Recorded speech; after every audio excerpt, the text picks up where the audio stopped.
education, do you think that we as a researcher need to read books in general in other fields? If yes, why? If no, why? Well, I absolutely think that everybody needs to be reading books in other fields. Right now, I am reading or listening to, because I use Audible books a lot because I can listen while I work out. I am listening to The History of Uranium, the biography of Tesla. I am listening to a book called 21 Things for the 21st Century, which is about cognitive sciences as well as social sciences. And I am listening to a book that's a historical study of Genghis Khan and his influence on the Western world. From the latter, I learned that the entire age of enlightenment in Western civilization was a direct result of the 4 generations in which Genghis Khan and his successors Yeah. created this connection from China to Vienna and brought cross currents of items and ways of and thoughts. And that actually can be traced very directly to items that we see as seminal to the development of the Enlightenment. So too, when we work in our scientific areas, creativity is not something you teach. What we constantly think of as being creative is the ability to make connections between disparate items. And so that's one of the things that when I work with my students, when I work in the classroom, is that, to get information from Google, you have to know to ask. I see. Exactly. Right? How do you know what questions to ask? So sometimes I ask questions because I'm familiar with a concept from another field that then I can bring into my own work. And so that's the idea. You always have to be getting that, whether you get it from reading books, whether you get it from reading papers from outside your field, going into talks from people from other areas. That's how you get those stimulations. Perfect. You just mentioned the books that you are reading now.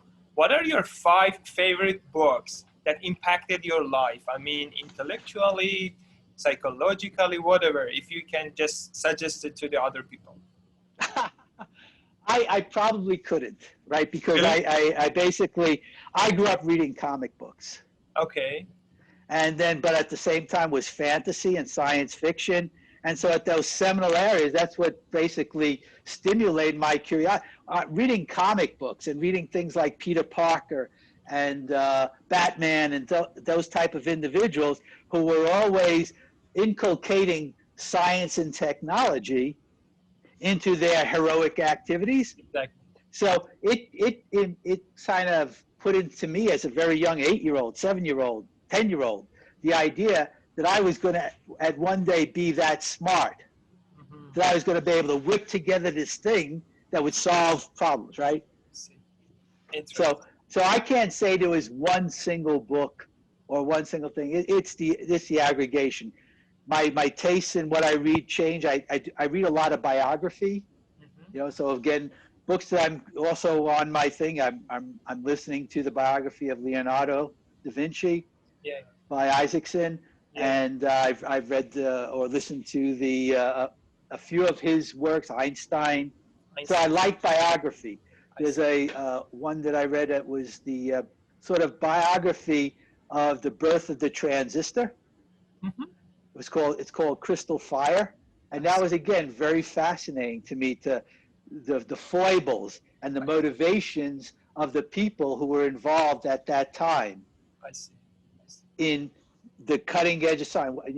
Do they know they're at the cutting edge of science? They were driven by a commercial item, right? Exactly. But they had the grounding in fundamentals to be able to ask questions about stuff that might happen. I got you. So you mentioned that you like reading biography. Is there any reason for that? For example, do you think if there is a principle or lifestyle that those big names apply to their life, and now we know that they were successful, if we read their biography, we can extract those rules, principle, and also apply to our, or is there any other reason that you are interested in reading biography? Again, it has to come down. It comes down to the way you see yourself in the world. So again, I was lucky enough to work in industry. I worked for DuPont during what I'd call still the golden era of the early '80s, and we took these training courses. And one of the things was this course that said career constellations.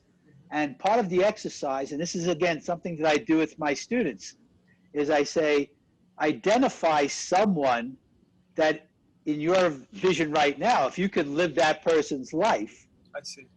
right?